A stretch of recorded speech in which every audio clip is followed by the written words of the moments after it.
হিসাব মতন এটা আমাদের লাস্ট ডে ছিল পোর্ট ব্লেয়ারে। কালকে তো চলেই যাব আবার কলকাতা।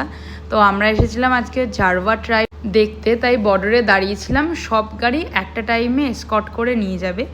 প্রথমে ভেবেছিলাম কিছু খাবো না, তারপরে ওদের পরোটাটা দেখে এত লোভ লাগলো। পরোটাটা এত নরম তুলতুল করছিল, সত্যি খুব টেস্টি ছিল।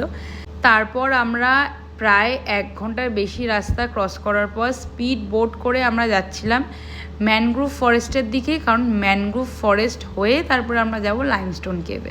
এই হলো ম্যানগ্রোভ ফরেস্ট। আর বিশ্বাস করো এত গরম ছিল ম্যানগ্রোভ ফরেস্টে না, ঢুকে মনে হচ্ছে একদম শান্তি একটা।